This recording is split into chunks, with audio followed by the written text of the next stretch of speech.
Jews, they have been a very mischievous people even before the coming of Muhammad sallallahu alaihi wasallam. The satanic Jews, they control everything and mostly everybody.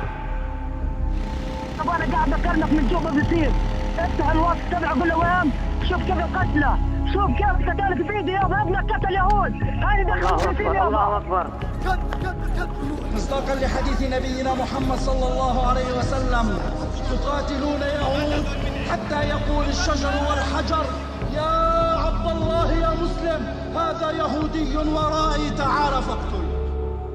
October 7th was by all standards a crime against humanity with a genocidal intent. The intention was to kill and torture and injure the highest number possible of Jews just because they were Jews. Ce qui s'est passé le 7 octobre n'est pas un attentat terroriste. C'est une horreur absolue.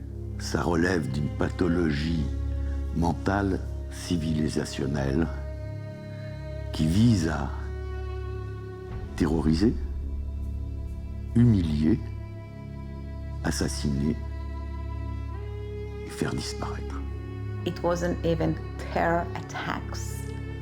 It was a catastrophe that Israel never experienced as a sovereign state, and the Jewish people did not experience since the Holocaust. What happened on October 7 was definitely a terrorist attack, if not more. What happened on October 7 was a genocide attack. From the river to the sea from the river to the sea Palestine will be free Palestine will be free وإنا لله وإنا إليه راجعون. مقتدى الصدر. بسم الله الرحمن الرحيم.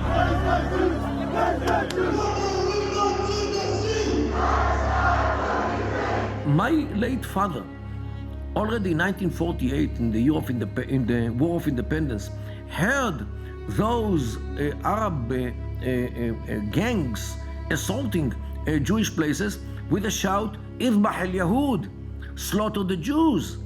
Not the Zionists, not the Israelis, the Jews.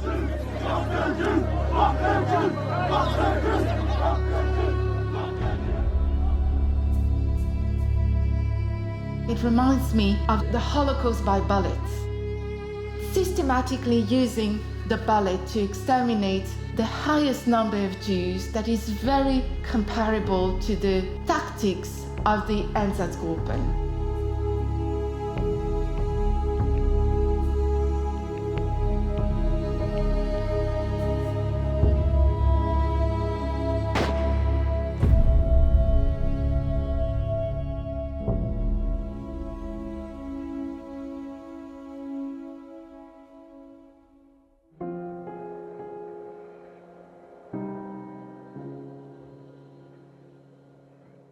In usual night or usual day, the area near Gaza is more or less 7,000 people. On that early morning of October 7, there were like 12,000 people because of the Nova party.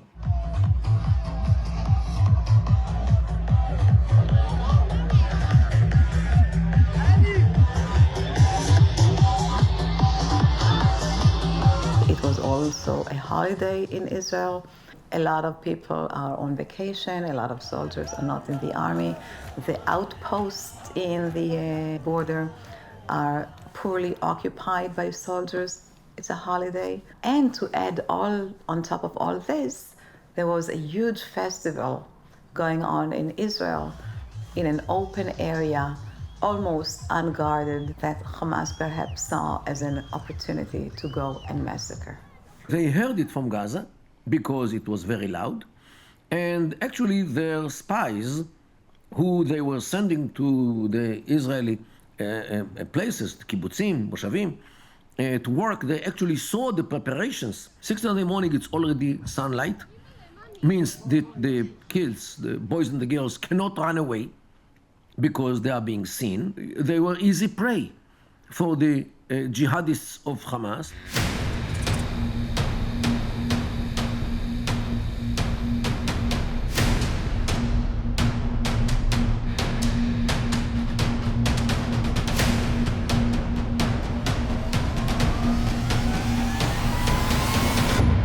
They had all kind of equipment and ammunition of everything to kill thousands and thousands of people. They came in to be a month or more, and we saw the food that they had. We saw everything that they had to come in.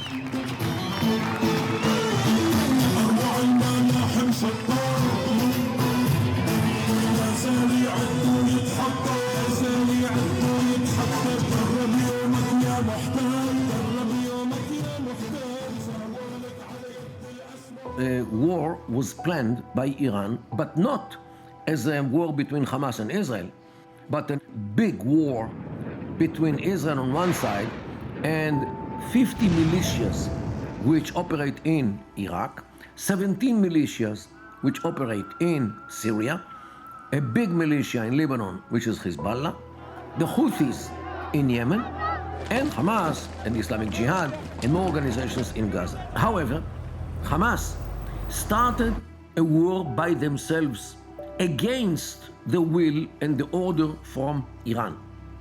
They did it because they felt that they should turn the table over the heads of the Saudis and the Israelis together, because both Saudi Arabia and Israel were advancing the relations and the talks about normalization between Israel and Saudi Arabia, and Hamas were afraid that once this will happen, many Islamic countries will make relations with Israel. 1 week before October 7 starts, I was in Washington, D.C. speaking about peace in the Eastern Mediterranean at one of the big think tanks in D.C.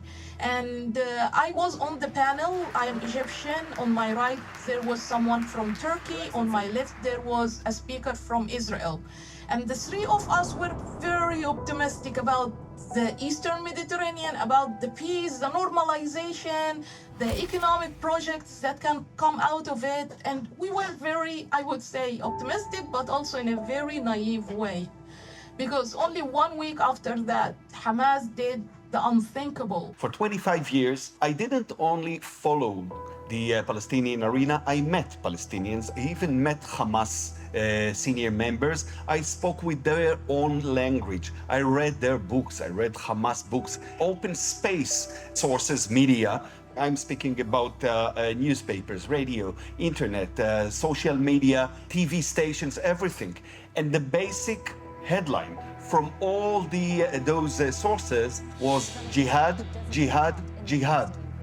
Not permits for workers, not good economy, not salaries, jihad.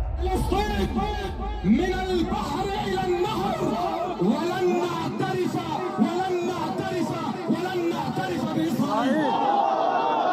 وأنه يوم تقع الواقعة لن تكون الرشقة 4 و5 و10 و20 و50 صاروخ، ستكون مئات الصواريخ في الرشقة الواحدة.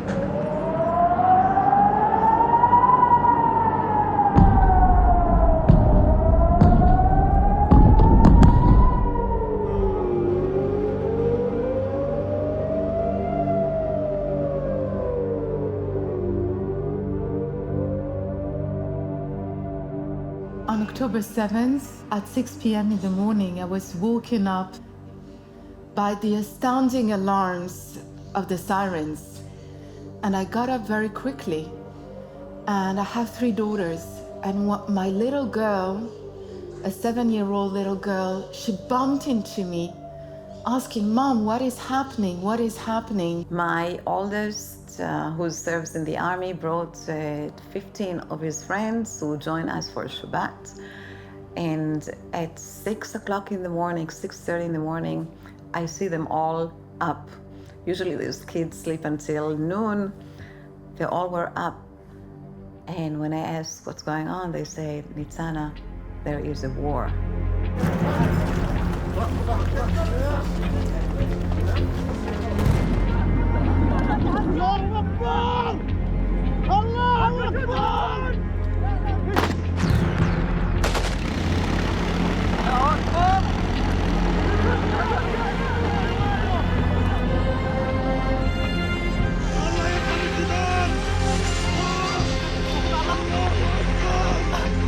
الله أكبر.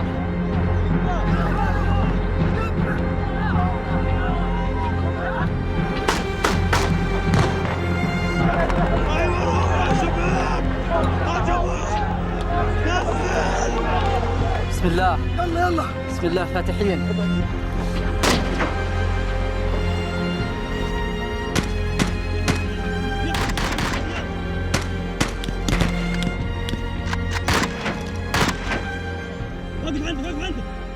At the beginning, I didn't watch the news, and then the neighbors informed me that there was a massive incursion of Hamas operatives into the western Negev.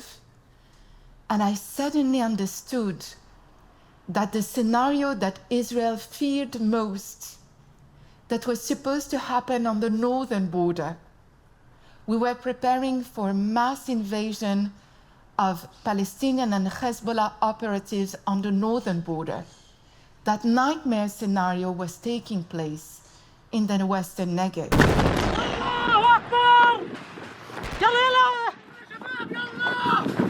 بالجنة شباب. شو كانت وظيفتك في النخبة؟ جندي. من امتى انت في النخبة؟ تقريبا من 8 شهور لسنة. فاهمك. لما دخلتوا شو كانت التعليمات تبعكم؟ احنا الزمة تبعتنا كنا بس نكتب. يعني؟ مش مهمتنا الخط، مهمتنا القتل. شو قالوا لكم بدكم تقتلوا كل واحد كل اللي بتشوف؟ بتشوفوا بتقتلوه بوجع بعدين. ما في فرق بين رجال نسوان اولاد الكل.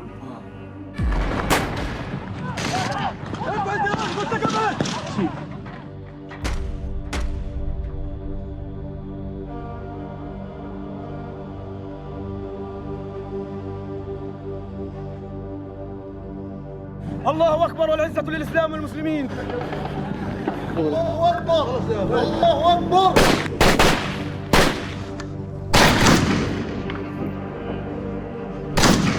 الله أكبر. براحة. يا الله فاتحين.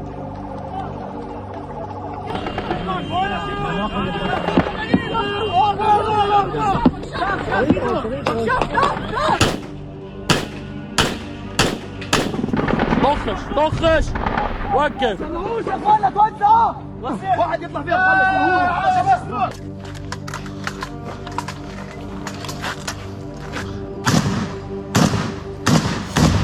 I joined the team for search and rescue in numerous places in the world, like Haiti, Brazil, Mumbai, twice in Turkey. One was a terror attack. The other one was an earthquake when we saved 19 Muslims.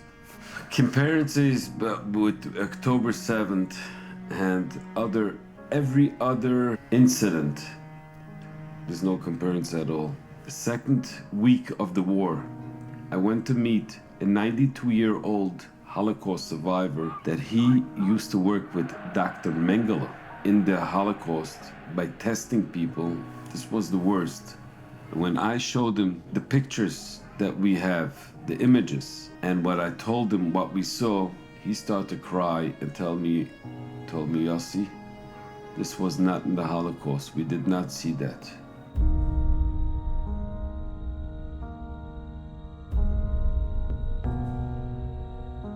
Hamas operatives intentionally chose the modus operandi of the pogromists of Tsarist Russia and of the Einsatzgruppen during World War II to reactivate a deep sense of Jewish vulnerability.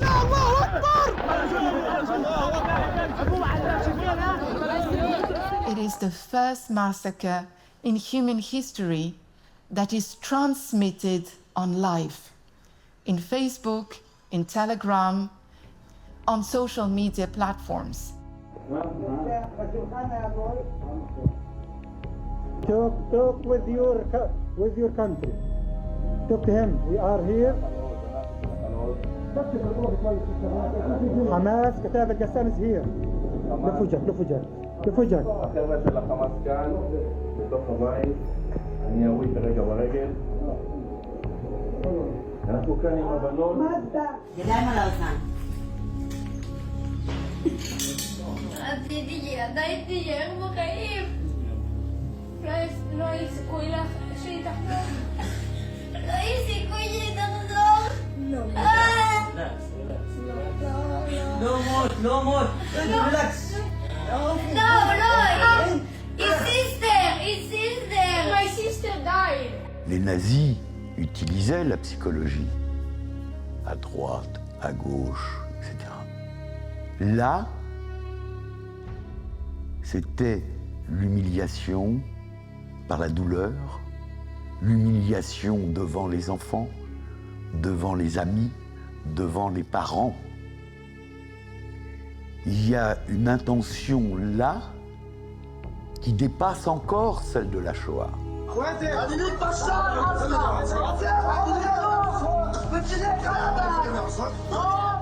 Après la Shoah, tout le monde disait plus jamais ça. Le résultat du plus jamais ça, c'est du encore pire. وشيوخ وإسلام ورجال وأطفال وصغير وكبير ومرض وصبي. شو عملوا فيهم؟ قتلوه. شو سووا عروس؟ قطع رؤوسهم. كان حماس بعد ما قتلوا الناس قطع رؤوسهم جنبهم. ايش كانوا بدهم يعملوا مع النسوان اللي خطفوهم؟ بقول لك يمكن زنا، اغتصاب، اعتداء، تحقيق، كل واحد له فكره.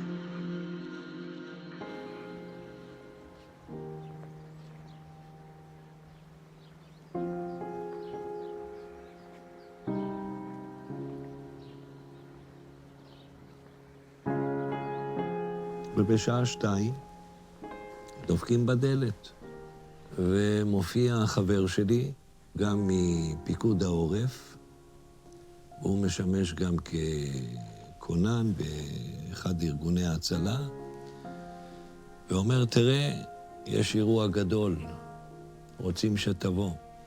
יש לך אמבולנס של זקה, ורוצים שתבוא לפנות. אמרתי, מה קרה? אומר, מה, אתה לא יודע? יש מאות הרוגים, יש מחבלים שכבשו יישובים שלמים, כבשו את שדרות, כבשו את אופקים, ואני לא נתפס באוזן. אתה בטוח מה שאתה אומר? הוא אומר, כן.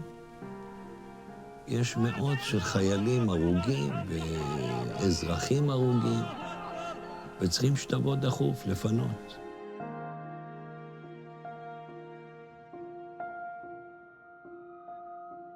התחלנו בעצם בכביש אל כיוון המסיבה של רעים, ועדיין המכוניות היו שם.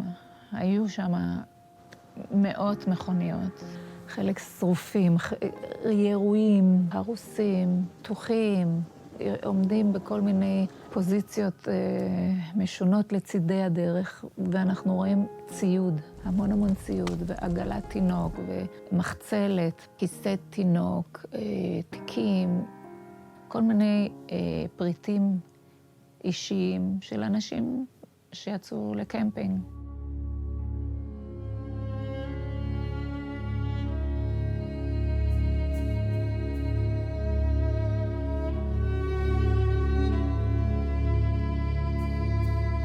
המכוניות עומדות איך שהן, חלקם מונעות, חלקם עם אורות דלוקים, חלקם עם וינקר לצד שמאל, ההוא עם וינקר לצד ימין, הכל עומד ככה, רכבים באמצע הכביש, גופות בתוך המכוניות, מחוץ למכוניות, חלקם שוכבים, חלקם יושבים, חלקם זירת קרב.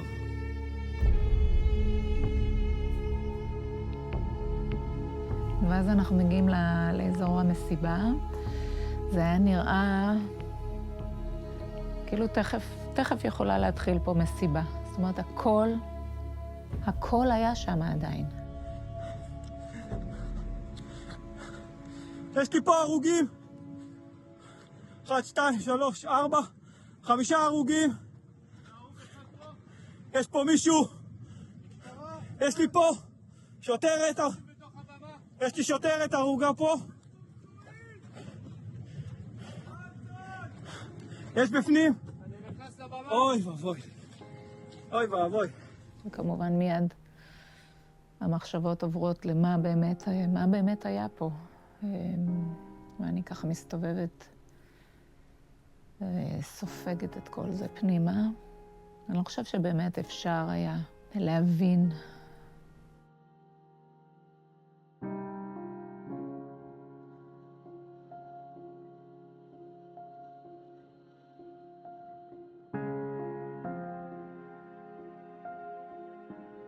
לראות את המראות האלה ואת החומרה של הפציעות, זה לא פציעות, זה מה שהרג את הבן אדם. לראות את החומרה של ההתעללות בגופה, לראות שאחרי שהבן אדם כבר קיבל כדור בראש, עוד שרפו את הגופה שלו וחתכו אותה בכל מיני מקומות.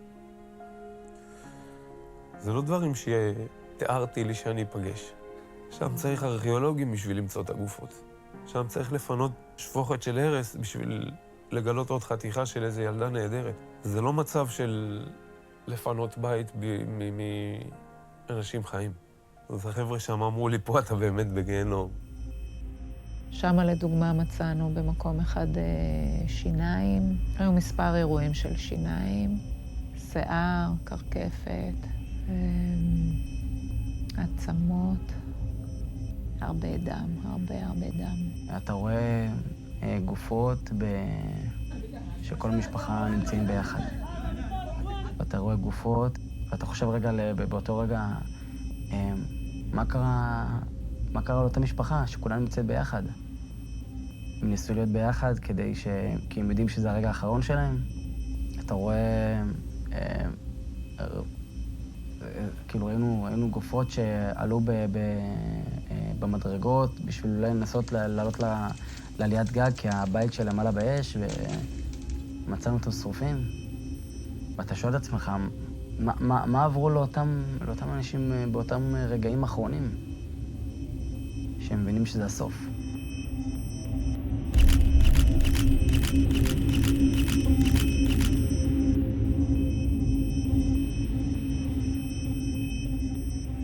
כשנכנסתי לבארי, אז ממש, כאילו באותו יום העולם התהפך עליי.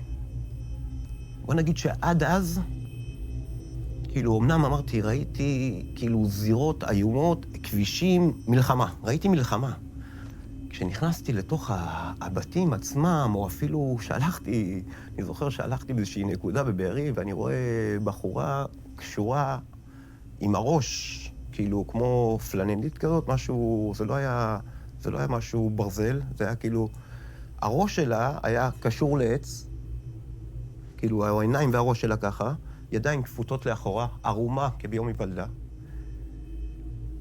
היה עליה מקבץ בגב של ירי, ואתה רואה כאילו אתה רואה אני אגיד את זה במילים האלה, שאנסו אותה.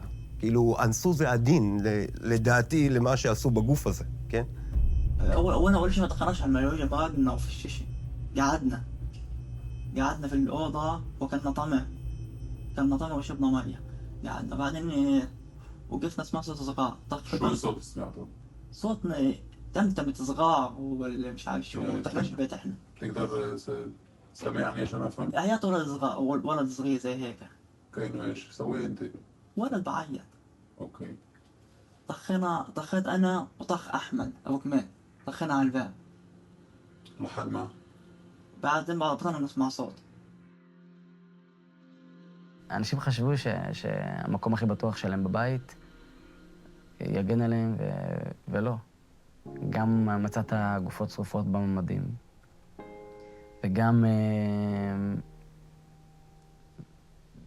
וגם ילדים שהתחברו בארונות, כי הם לא יודעים מה זה ממד. זאת אומרת, ילדים קטנים לא יודעים מה זה ממד. אז הם התחברו בחדר שינה שלהם, התחברו מאחורי הדלת, ומצא אותם מאחורי הדלת שלהם באירועים. אתה רואה מקום שהיה בו בית, הבית הזה נחרב לגמרי, ויש מזרון, ועל המזרון שוכבת בחורה עירומה, יש לי איזה מוסרט. הבחורה העירומה הזאת, ניסינו להרים אותה מהמזרון, אי אפשר. היא הייתה קשורה עם חוטי ברזל, חשבתי שרק למזרון, אז ניסינו להוציא את המזרון ולהוציא אותה עם המזרון, התברר שהבן זוג שלה קשור אליה, מהצד השני של המזרון. בחוטי ברזל העבירו ביניהם. אני רואה תמונה של הילדים, שהם כמובן אף אחד מהם לא בין החיים. גם, כאילו, זה החיבור למציאות, לזוועות שהיו שם. התמונה. וכמובן, עברנו עוד בתים ועוד בתים, והסיפור חוזר על עצמו, שיש שם תמונות של בני המשפחה. מזעזע. אני חושבת שזה היה יותר מזעזע בשבילי מאשר לטפל בגופות עצמן.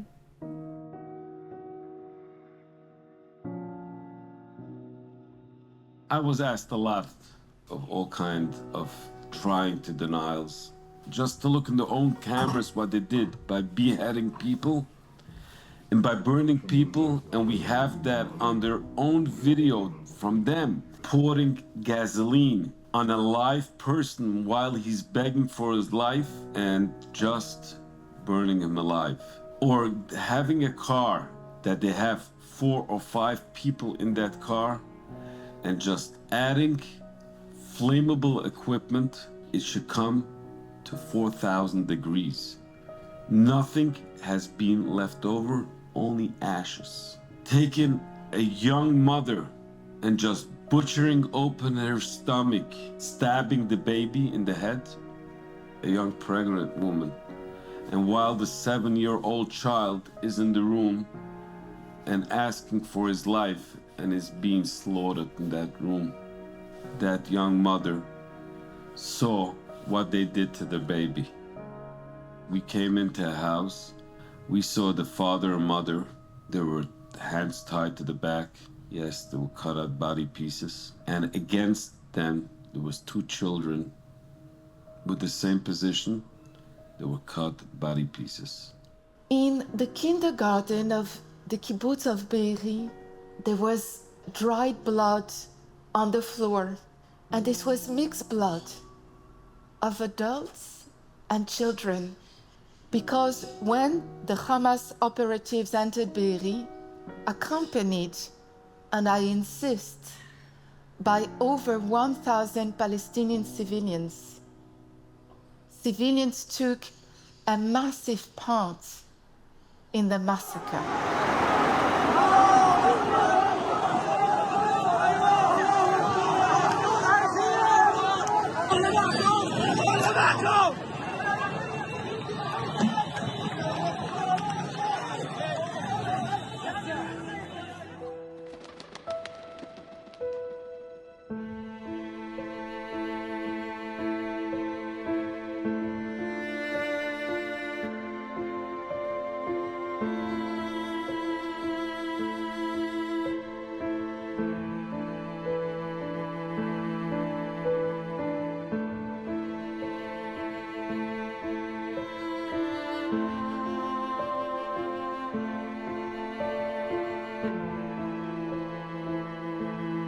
זה לא, אתה לא יכול להשוות את זה. כי פה לא רצחו, פה נכנסת על בתים, לא רצחו פה אנשים. פה התעללו באנשים כדי שימותו על הדרך באיזושהי צורה הכי קשה, וזה לא משנה בין כמה היה בן אדם. זה לא משנה אם הוא היה בן 2, הוא היה בן 100.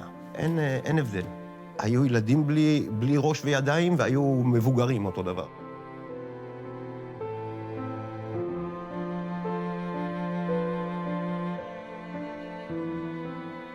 אתה רואה באיזושהי זירה שולחן חג, כאילו, את החג לא אכלו האנשים בבית, את החג אכלו המחבלים בבית. אתה מבין שפה, כאילו, בחדר הם רצחו אנשים, ופה הם ישבו לאכול, לפני, אחרי, באמצע, תוך כדי, אין לך מושג.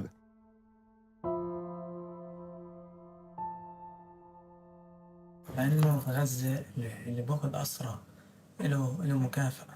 قديش المكافأة قالوا لكم؟ هو شقة منزل بيت $10,000. اللي بيجيب كل أسير باخد شقة ومنزل؟ مين قال لكم إياها هاي؟ كانوا يحبوها في القسام يعني.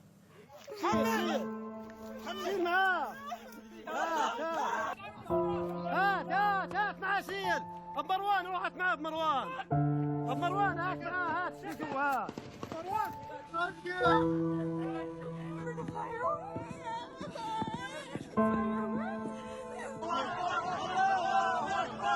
الله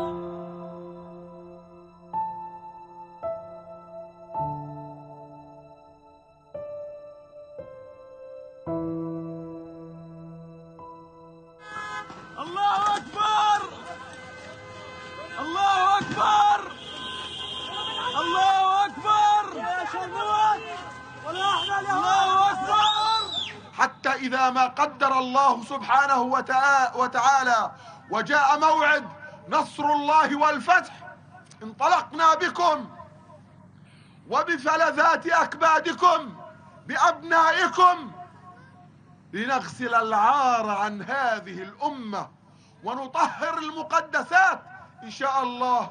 الله أكبر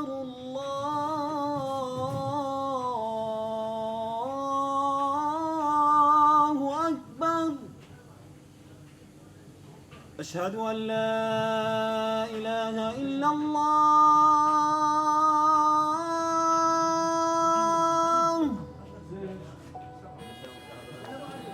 את סנואר הכרתי הרבה שנים, היו לי שיחות רבות איתו, וכקצין מודיעין היו שיחות משמעותיות, גם על האסירים, גם על כוונות של האסירים, בתוך בתי הכלא לבצע מהלכים מסוימים שהוא הוביל אותם.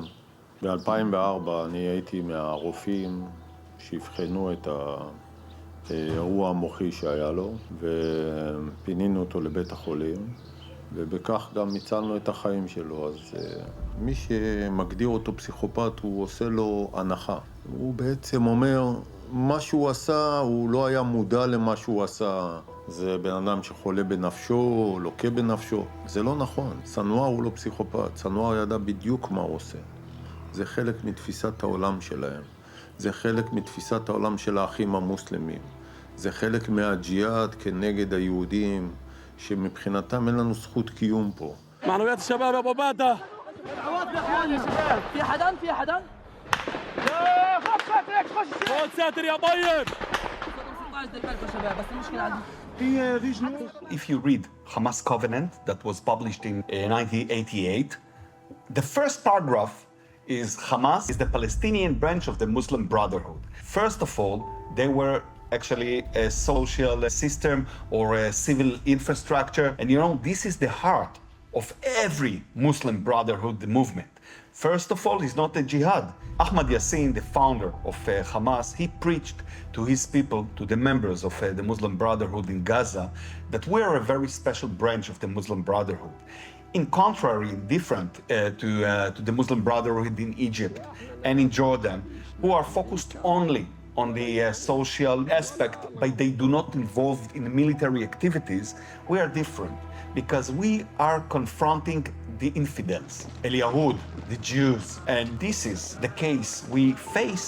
It means that we need also to think about the jihad. The moment came on the end of December 1987, immediately after the first Intifada began.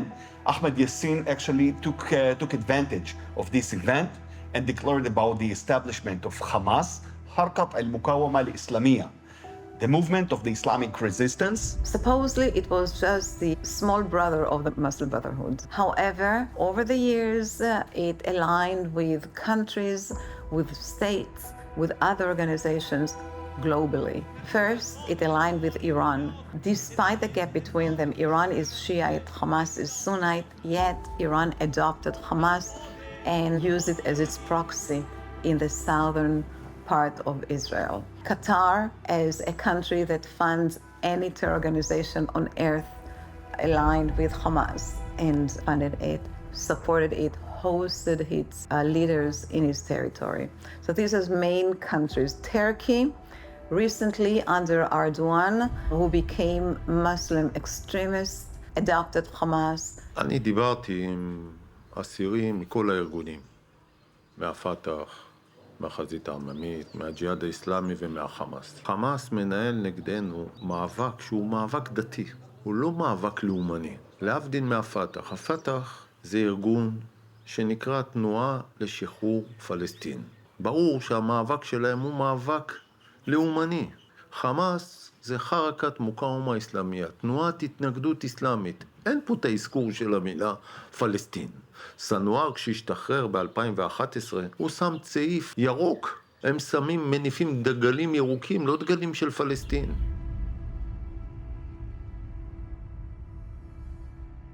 אני לא הופתעתי מהמהלך שעשו חמאס.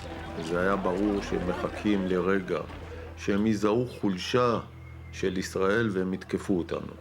למתקפה הזו, אני לא הופתעתי מהמתקפה הזו, אבל אני מופתע ממידת האכזריות. כלומר, לאנוס נשים ולשרוף תינוקות בעודם בחיים, זו אכזריות פנאטית, ג'יהאדיסטית, שהיא נובעת משנאת יהודים, מאנטישמיות. זה מעשים שעשו הנאצים.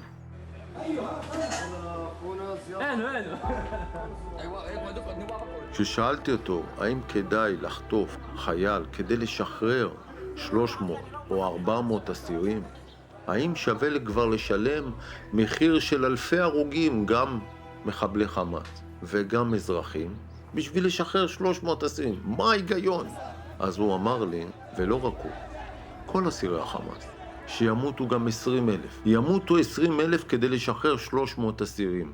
כלומר, המחיר שהם מוכנים לשלם בחיי אזרחים, אנחנו רואים את זה היום. כדי לשחרר כמה אסירים בבתי הכלא, הוא גם מוכן שימותו היום 100,000 אזרחים בעזה. סנואר לא פוחד למות. אם הוא ימות כשהיד, זה ישלים את התחושה שלו עכשיו שהוא סלאח א-דין. הוא מרגיש עכשיו שהוא סלאח א-דין. מה שהוא עשה לישראל, לא עשה אף מנהיג ערבי בהיסטוריה האחרונה.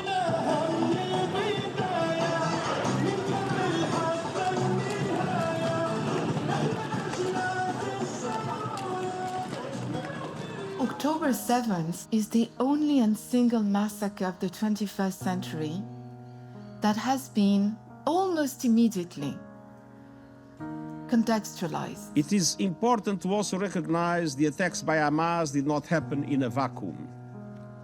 The Palestinian people have been subjected to 56 years of suffocating occupation. When Antonio Guterres qualified that crime of October 7th as not happening in a vacuum, basically he justified the crime a posteriori. It didn't happen in a vacuum, I agree. It happened in the non-vacuum of 2,000 years of anti-Jewish violence.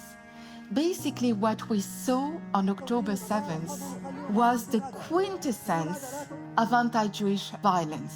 During the Second Intifada, terror attacks happened in Israel, but they didn't happen in a vacuum. We were an occupying force. So there was a reason why little girls their bodies were splashed and exploded. Because at the end of the day, they were an occupying force. وجود إسرائيل هو اللي بخلق كل هذه الآلام والعذابات والدموع والدماء. هي إسرائيل مش إحنا ضحية الاحتلال، نقطة وآخر السطر.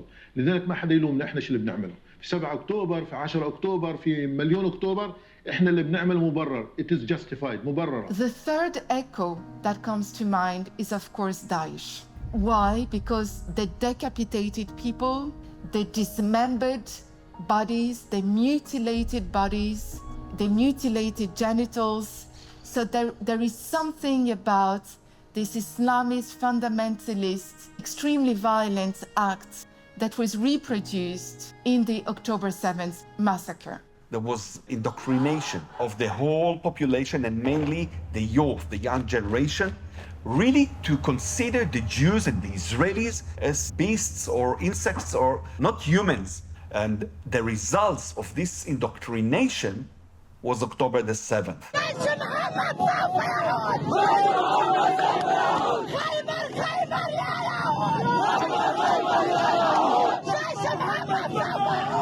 Haifa was an oasis near Medina, and Jews were living there, and Muhammad assaulted them one day and slaughtered the men, took the ladies. The history of Islam mentions many places which Muslims massacred others. It was in Sindh, in what Pakistan is, when they murdered millions of Buddhists and Hindus. It happened in this place, in Hebron, in 29. It also happened in Jerusalem, it also in Tabaria, it also happened in Jaffa, and this was before the occupation. لا ترحم صهيوني واشنطن الصهيون، هيك بتضل خليها تنبح.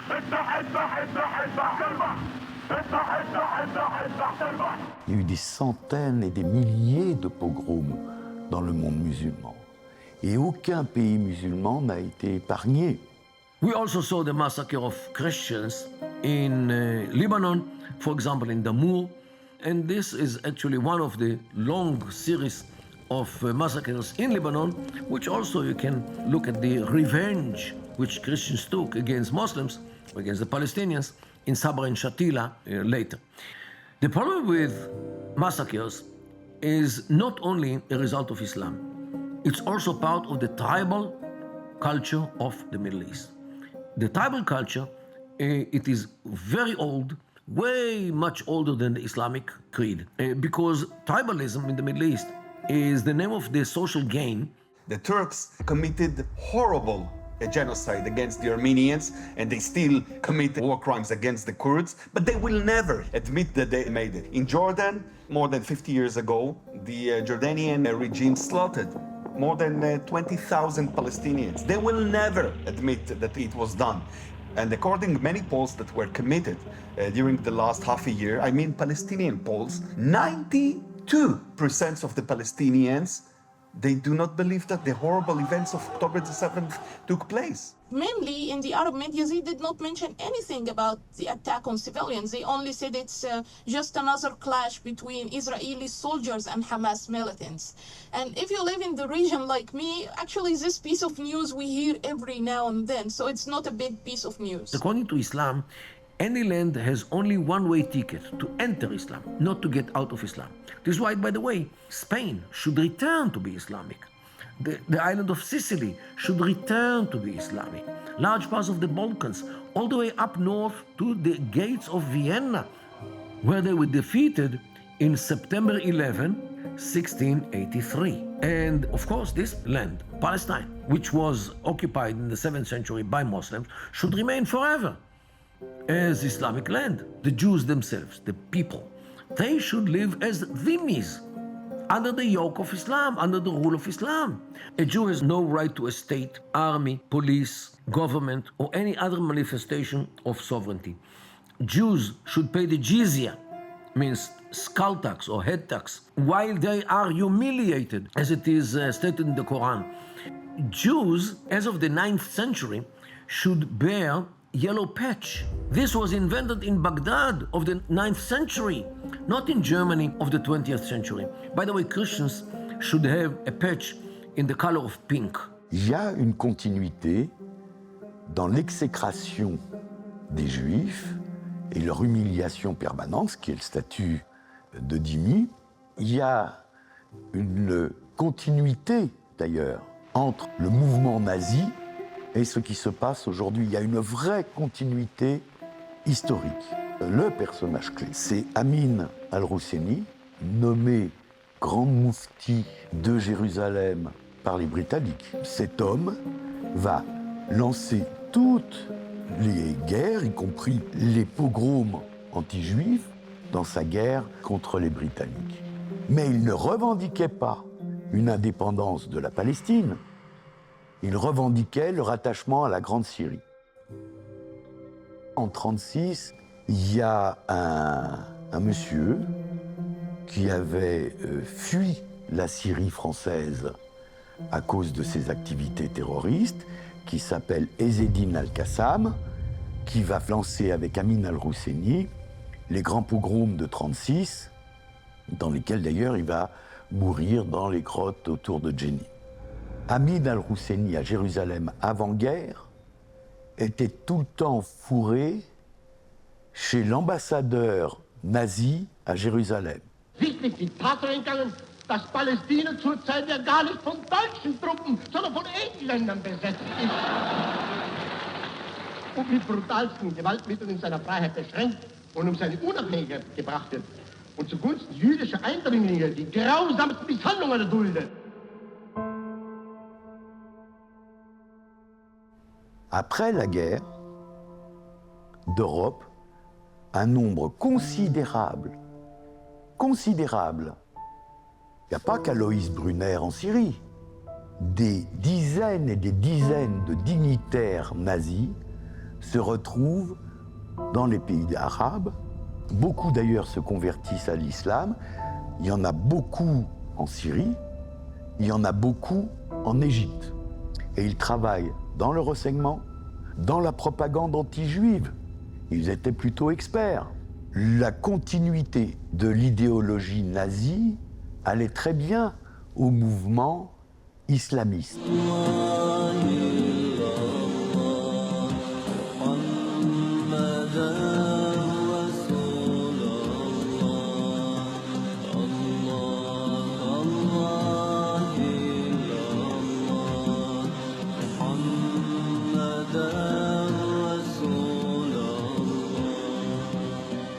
I was raised in Egypt, raised and grew up in Egypt. So I was, every Friday sermon, I heard the imam in the mosque, saying curses against Israel and against the Jewish people.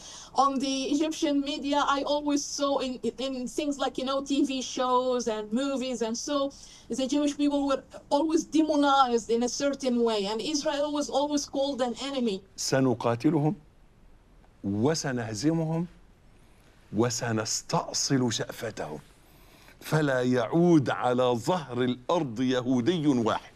And here we must mention that there are other interpretations of Islam, especially in the Gulf. You can see the Gulf Emirates, which follow totally different line, even Saudi Arabia. This conflict is only and only about the legitimacy of the Jewish people to live in its land. And I will tell you why. The Palestinian people as a people did not exist up until very recently.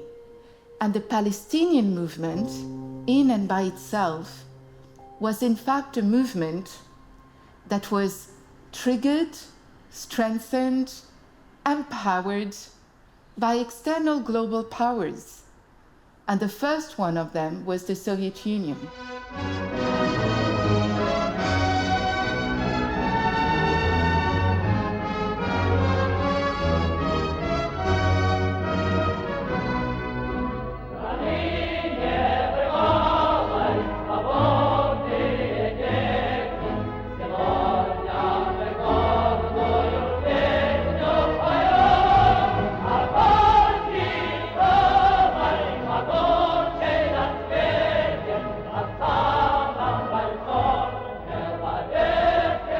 KGB archives were revealed to the world by late Soviet dissident Vladimir Bukovsky and by the KGB defector Nikolai Mitrokhin.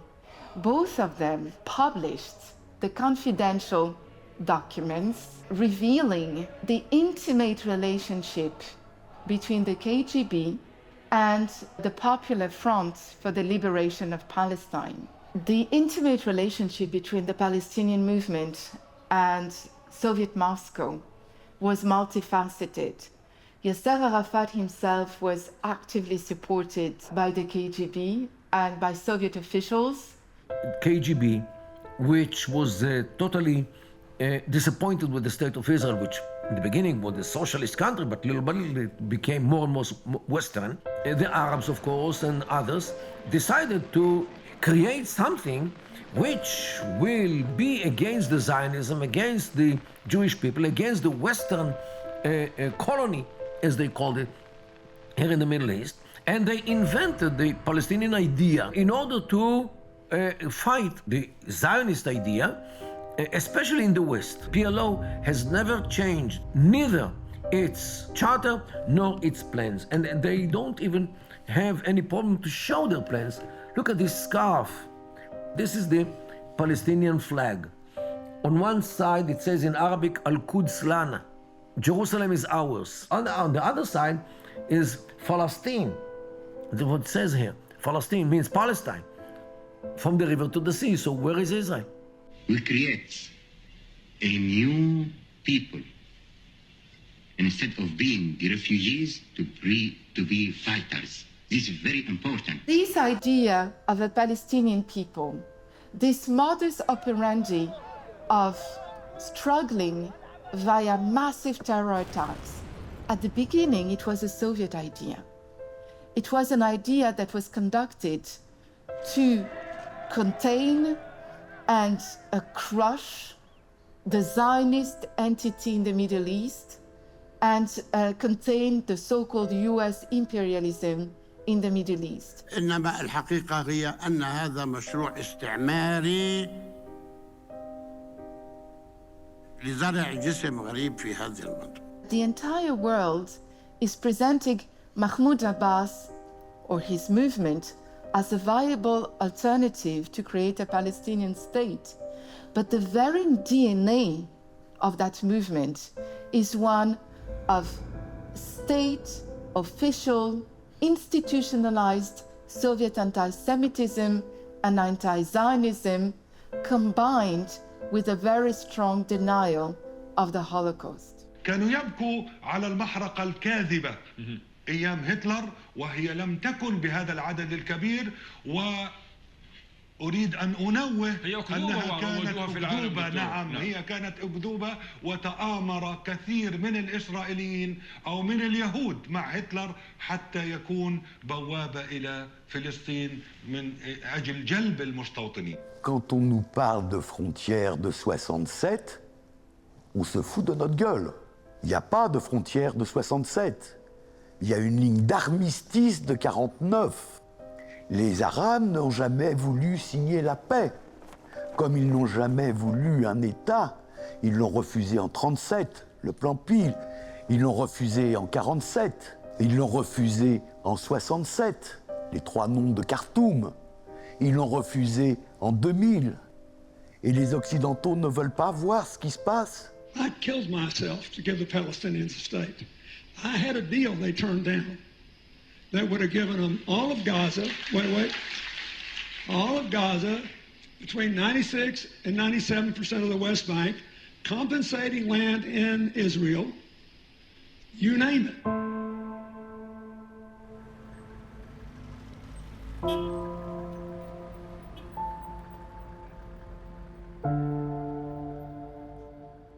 Usually there is an organization by the UN that takes care of all the refugees worldwide. And yet, under the pressure of the Arab League, the UN created a new organization, a unique organization that will take care only the rights of the Palestinian refugees. This is UNRWA.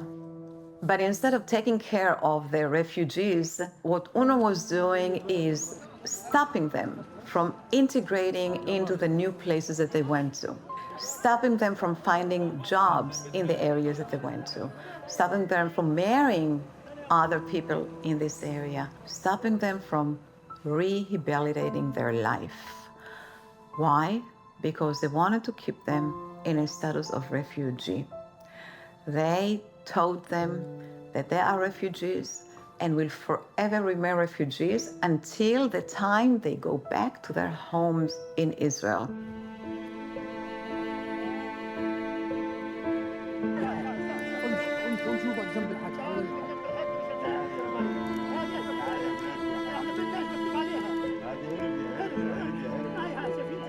آبائنا وأجدادنا ودماء شهدائنا فيها. إن شاء الله بعملكم شاي اليوم والسنة الجاي بعملكم إياه في هربيا في ديواني هناك. إن شاء الله إن شاء الله.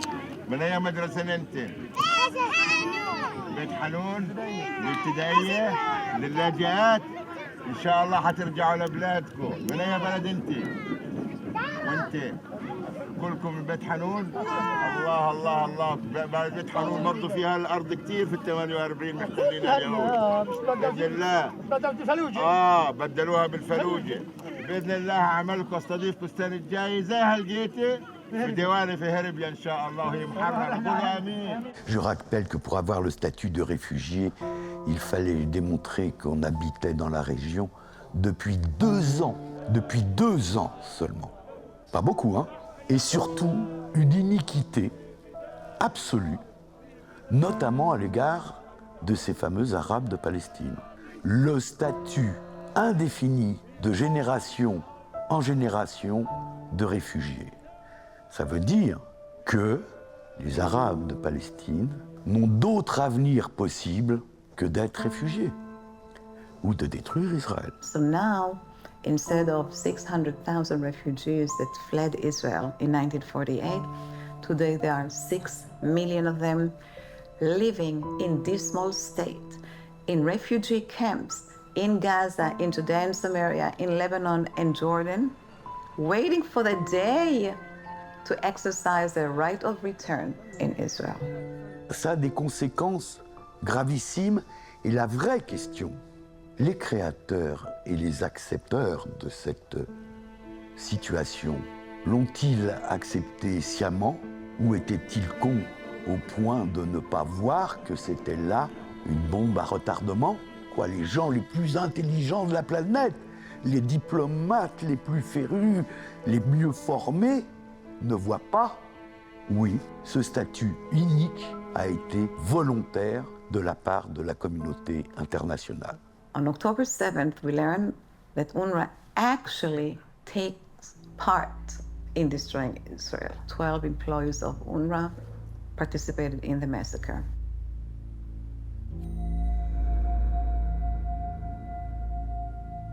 During the war, the IDF found missiles and rockets in UNRWA's facilities. They found tunnels underneath UNRWA's facilities. Research found out that 10% of the employees of UNRWA are Hamas people. UNRWA is a UN organization that works against Israel. They side with the terrorists, they side with Hamas, they incite the people that they are taking care of to hate Israel. They teach children in their schools to actually carry out genocides against Israel. This is UNRWA. Comment expliquer la dérive des humanitaires à l'occasion de ce conflit? C'est compliqué. En tout cas pour moi, ça a un côté désespérant. Ça signifie l'échec du combat de toute ma vie. Mais ça ne date pas d'aujourd'hui. Hamas is the only one who really dictates what is happening in Gaza. And all those organizations, of course, UNRWA and Red Cross and Amnesty, and of other international human rights organizations, and they speak only about Palestinians. There is almost nothing about the massive, broad rape of Jewish women. Nothing about burning babies. Nothing about horrible massacres. How can it be? How can it be?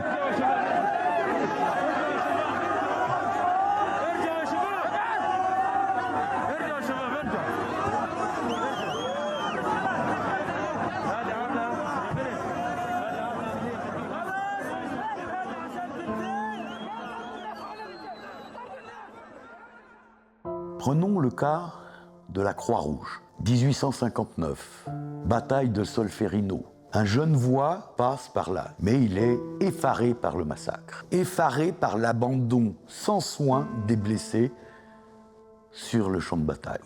Il va écrire un livre, Solferino, et tenter de créer un truc magnifique, une œuvre de solidarité auprès des blessés des conflits. Ça va créer les Croix-Rouges nationales et le Comité international de la Croix-Rouge. La Première Guerre mondiale arrive, on voit des ambulances de la Croix-Rouge sur tous les champs de bataille. La Deuxième Guerre mondiale arrive. Les délégués de la Croix-Rouge acceptent le montage nazi de Treblinka. Ils ne voient pas d'exaction, la Croix-Rouge ne voit rien. La Croix-Rouge va à Auschwitz. C'est un champ avec des baraquements, des crématoires, entourés de barbelés. On voit à travers les barbelés. Les délégués de la Croix-Rouge ont vu les déportés, ont vu la fumée des crématoires au loin qui sortait des cheminées, ont senti l'odeur des cadavres calcinés. Ils écrivent qu'ils n'ont aucune preuve de massacre de masse à Auschwitz.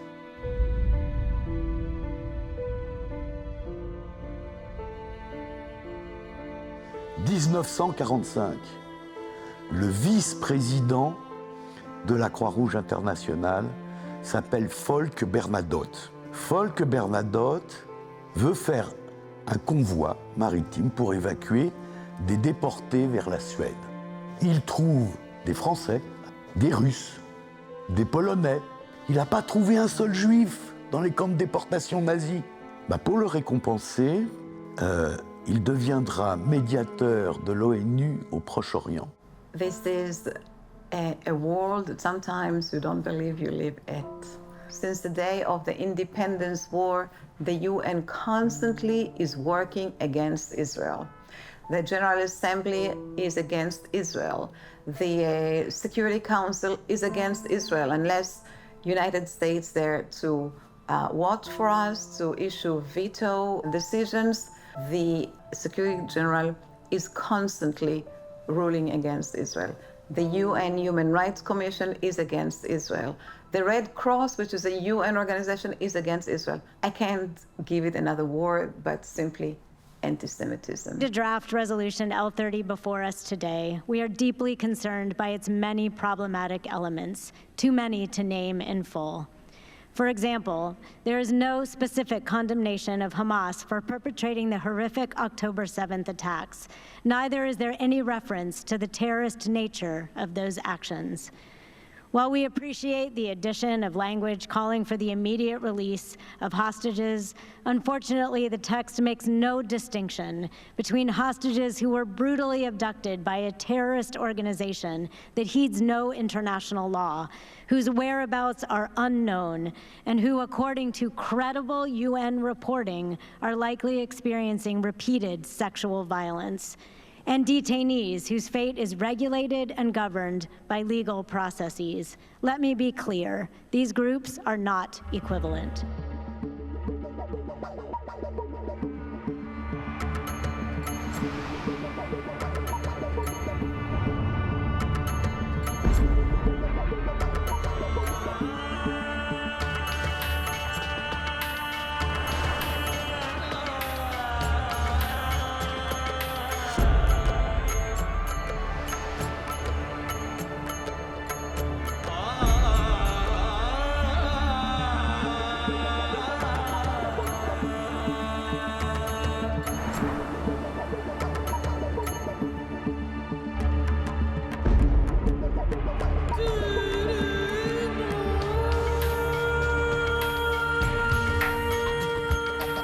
L'antisémitisme, on l'a vu arriver sous le visage d'un obsessionnel antisionisme depuis 20 ans.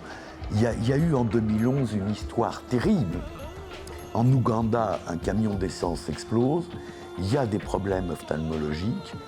Il y a une association israélienne qui est allée immédiatement sur place pour essayer d'apporter de l'aide. Et il y a MSF Hollande qui envoie des ophtalmologistes aussi. Ils sont logés dans le même hôtel. MSF Hollande refuse de parler, refuse de saluer, refuse de serrer la main de leurs confrères israéliens au motif qu'ils sont israéliens. Ça en dit long sur leur perception de l'éthique médicale. On top of all this, obviously, you have to add all the organizations that are aligned and compliant with Hamas. The charities, Union of Good, charities in Qatar, charities in Malaysia, a lot of organizations that are supposed to help humanitarian causes just joining forces and helping Hamas.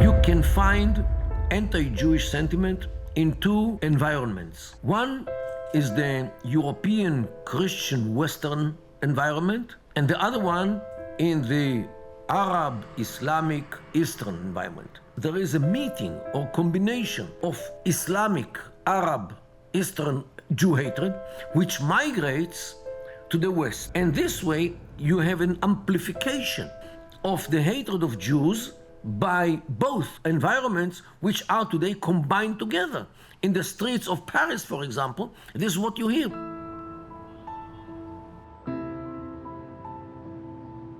Je m'appelle Enda Ayari, je suis d'origine maghrébine, je suis née en Normandie et c'est la ville où j'ai grandi et où je vis toujours. Donc j'ai fait mes études en France et puis à l'âge de 21 ans, j'ai décidé de porter le voile à l'université. Et quand je suis partie en vacances en Tunisie, j'ai été mariée de force à un homme que je ne connaissais pas, qui était salafiste. Suite à ce mariage, j'ai été radicalisée. Le salafisme, c'est vivre comme à l'époque du prophète, c'est-à-dire pas le droit d'avoir une télévision, la radio, pas le droit de sortir, pas le droit de fréquenter ce qu'on appelle les mécréants, c'est-à-dire les Français, et puis notamment les Juifs, qui sont nos principaux ennemis.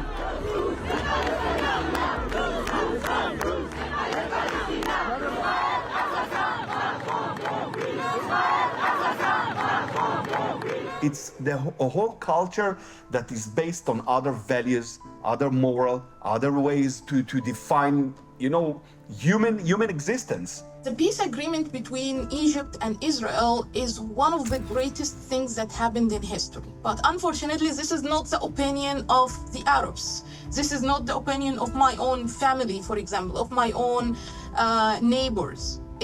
They have always seen, up till today, they are still seeing Israel as an enemy, despite the peace treaty, despite the excellent and unprecedented security and economic cooperation that happened in the past, let's say, 7 to 10 years after the Arab Spring. Despite Israel proving that it is a very good neighbor to Egypt, to Jordan, and to other Arabs, in contrast to terrorist organizations like Hamas, for example. Despite all of that, Arabs and Egyptians still view Israel as an enemy.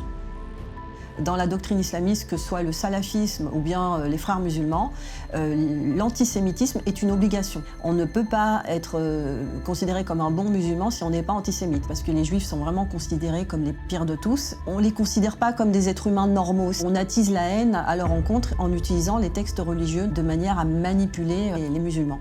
Petite fille, quand je passais mes vacances en Tunisie, je ne comprenais pas, lorsque ma mère se mettait très très en colère, la pire des insultes que j'avais reçues, c'était « sale juive » en arabe.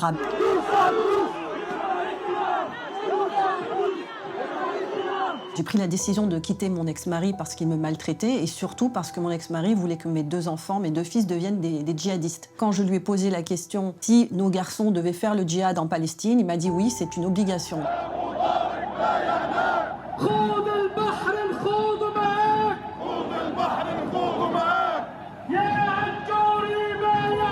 Après le 7 octobre, comme beaucoup de personnes, j'ai été totalement bouleversée par ce qui s'était passé. Et à ce moment-là, j'ai décidé de m'exprimer sur les réseaux sociaux. J'ai publié une photo de moi avec le drapeau palestinien et le drapeau israélien en écrivant un long message pour appeler à la paix. J'ai littéralement été assaillie de messages haineux, de menaces, d'insultes de la part de beaucoup de personnes qui me reprochaient de soutenir les Israéliens.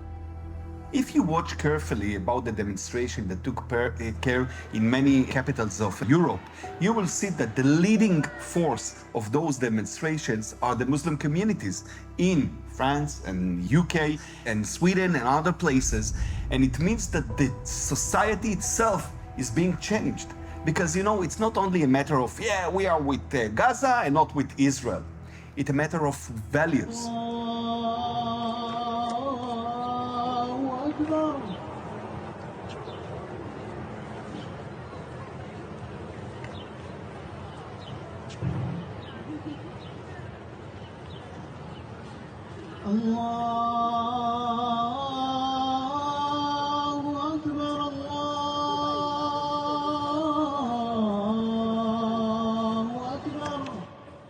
I decided to stand up for the victims of October 7 and tell my fellow Arabs and Muslims that what happened was really a massacre, was really a crime against humanity, not only against Israel or the Jewish people.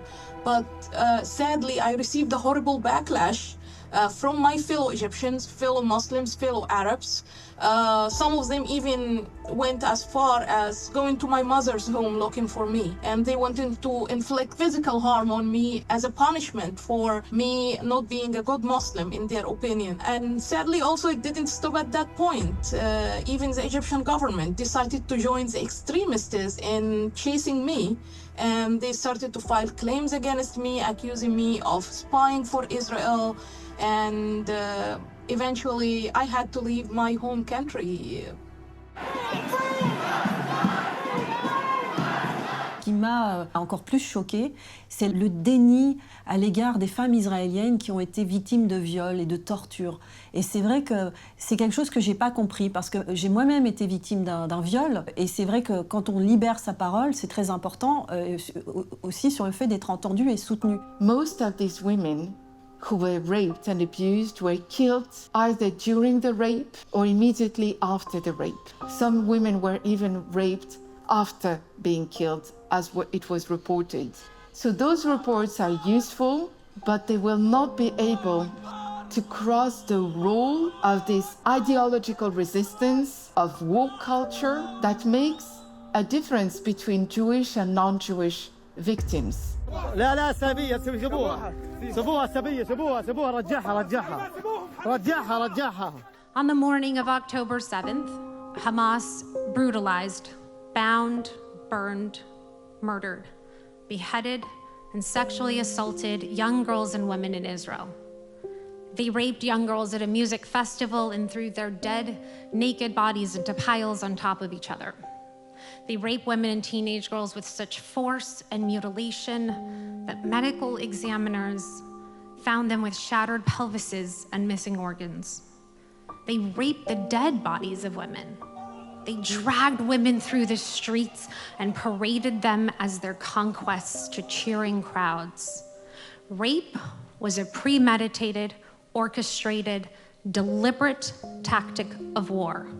As a feminist and activist, I have stood shoulder to shoulder with women my entire adult life. Women who look like me and women who don't.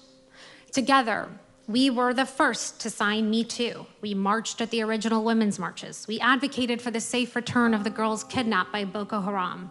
We joined the calls to end Asian hate and Islamophobia. We supported Black Lives Matter. We campaigned for LGBTQ rights. We spent months protesting for women life freedom. We flew to the US-Mexico border to demand the reunification of families. We fought to protect our democracy. But then, on October 7th, I suddenly found myself completely alone. The champions I had stood next to so many times through so many injustices just disappeared. Jewish women are way too ugly to be raped. And with a condom. Jewish women are too ugly to be raped? How nice. حوالي في أول الثلاثينات. أبوك أولا. ثم أنا ثم أحمد وحسن. بعدين احنا طلعنا. أنا طلعت قبل أبوي وحسن. طلعت أنا وأحمد. ايوه بعد ما عرفت شو؟ طلعنا. كيف شو؟ طلعنا من البيت. بس هي ضلت عايشة؟ لا أبوي قتلها. هو قال لي بعد ما طلعنا احنا قال لي قتلنا. Each and every detail had to be proved and was contested. It was about people who were burnt alive. It was contested. It was about women who were raped. We were asked to provide evidence. It was about the babies who were burnt alive in the arms of their own mothers. It was about the beheaded babies. And we had to constantly bring evidence of the reality of that massacre. And I think we were the only ones in the world. In Darfur and in Bucha and in Srebrenica, nobody asked for evidence and proof. And here Israel, because of this widespread, insidious machine of contextualization, we had to constantly justify what happened in reality. I would call that crime, it's a crime against humanity with a genocidal intent that is being simultaneously denied and contextualized. And that makes that crime unique. How can it be that in October 7, Israel experienced a massacre, and in October 8, the entire world, or a lot of people in the world, including for Hamas? Hamas, of course, let the international channels to broadcast only the things that they want to screen to the world. Hamas is a totalitarian regime in Gaza. There is no freedom of speech in Gaza or freedom of organizations in Gaza. In Gaza, there is one color, the color that is very affiliated with Hamas. And the main problem today of Israel, it is with Al Jazeera. Some Western media outlets continue to spread Zionist slander and lies about our Palestinian people and their resistance, which falsely and slanderously promoted allegations that members of the Palestinian resistance beheaded children and assaulted women without any evidence to support their lies and claims. Hamas strongly condemns the baseless allegations. The Jewish people are portrayed in a very negative way in Arab and Egyptian media. They are always looked at as enemies, not only from a political point of view, but also, unfortunately, from a religious point of view. Here in Israel, but also in the Western world, we have the same challenge of defeating wrong narrative. You know, it's a wrong value, it's wrong values and another alternative culture that is being promoted. It's quite clear that on October 7th, a good number, we don't know what the number is, but a good number of the Israelis who were killed were not killed by Hamas, they were killed by the IDF. Dr. Gay, at Harvard, does calling for the genocide of Jews violate Harvard's rules of bullying and harassment, yes or no? It can be, depending on the context. What's the context? Targeted as an individual, targeted at an individual. It's targeted at Jewish students, Jewish individuals. Do you understand your testimony is dehumanizing them? Do you understand that dehumanization is part of anti-Semitism? From the river to the sea! From the river! Hate speech is a violation of all the college's code of conduct. Hate speech will not be allowed if they say it about a Muslim student group, but yet when it's somehow against Jews, these supposedly educated administrators went up to Congress, prepared for their testimony, and said, we can't say that it goes against our code. Absolutely absurd. How did this happen? How is there an explosion of contemporary anti-Semitism, and how does funding affect this challenging time? On one level, the money is coming from Qatar. Most of the money is coming from Qatar. This tiny country of 350,000 people gives much more money than any other country in the world. The leaders of Qatar have a bay'ah. In Islam, a bay'ah is a spiritual oath to the Muslim Brotherhood. They follow all of the edicts and the fatwas of the Muslim Brotherhood. Yosef Qaradawi, who was the spiritual leader of the Muslim Brotherhood for many years, he always preached that the true believer, the true Muslim, is obligated to finish the work or complete the work of Hitler. Qatar has at least $1 trillion of money being used for soft power. So it's investing in universities, it's paying for PR companies in Washington, many PR companies in Washington. What happened on October 7th actually fit the image of Jews in the East and the West, because Jews always live as a minority, persecuted, massacred, tortured, and this was okay. Why not? The problem is when Jews resist, when Jews give fight. This is something which the world, unfortunately, cannot take, because the role of Jews is to be massacred. At the political level, we now know that the Muslim Brotherhood has an affiliate organization in the United States called American Muslims for Palestine, AMP, which is directly connected to the Muslim Brotherhood. And the AMP created SJP, Students for Justice in Palestine. And now we can confirm in a report that we published 2 days ago, they also created and support Jewish Voices for Peace.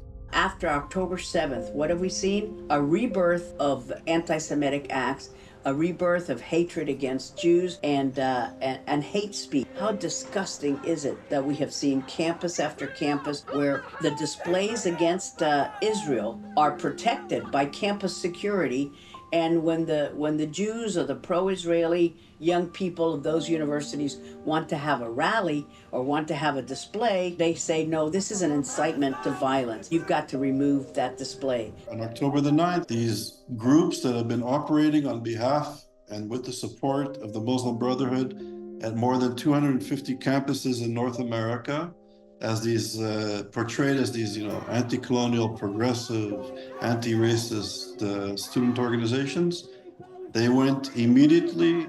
They officially said that they are Hamas. They are part of this terror organization, and they started to support the ideology, the political line of Hamas and the Muslim Brotherhood and the Qatari and the regime and the Iranian revolutionary regime. They started calling for a global intifada, just like the Muslim Brotherhood, just like the Iranian revolutionary regime. They started calling and chanting from the river to the sea. Quand ils disent du fleuve jusqu'à la mer, précisent jamais ni quel fleuve, ni quelle mer. From the river to the sea, Palestine will be free. Free from what? Free from Jews, free from Judaism. Palestine will be free means the end of the state of Israel. We don't want to stay. We don't want to stay. We want all of it. We want all of it. New York City, you will see. New York City, you will see. Palestine will be free. Palestine will be free. Free, free Palestine. Free, free Palestine. Free, free, free Palestine. Free, free, free Palestine. From the river to the sea. From the river to the sea.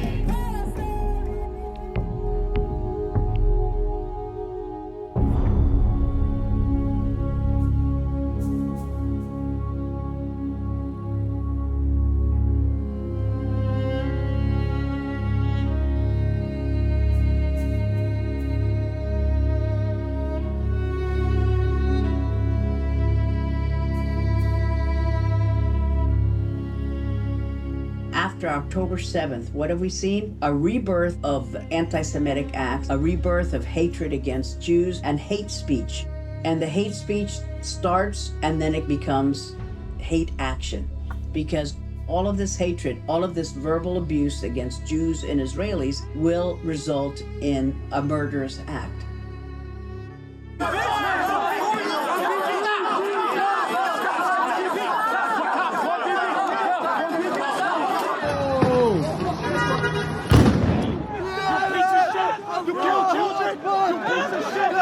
With security video showing what appears to be an Orthodox Jewish man being chased by cars with Palestinian flags in La Brea.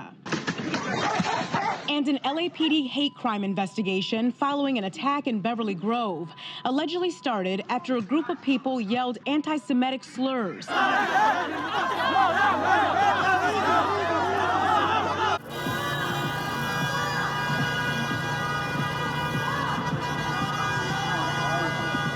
Israel haters found Israel in its weakest point. The Jew haters saw that Israel might be destroyed, that maybe this is the opportunity. Maybe this is the weakest point Israel ever was, and all you need to do is just to finish the job. So living in a time of a great economic crisis and dislocation, we have states that are very weak. We have states that are failing in parts of Africa, the Middle East, and South America. You have a migration and refugee crisis. This is causing the rise of right-wing extremism and nationalism and xenophobia. You have the radical left coming in these intellectual spaces of universities and the media of record, and political Islam. And all of these reactionary forces are attacking the democratic center.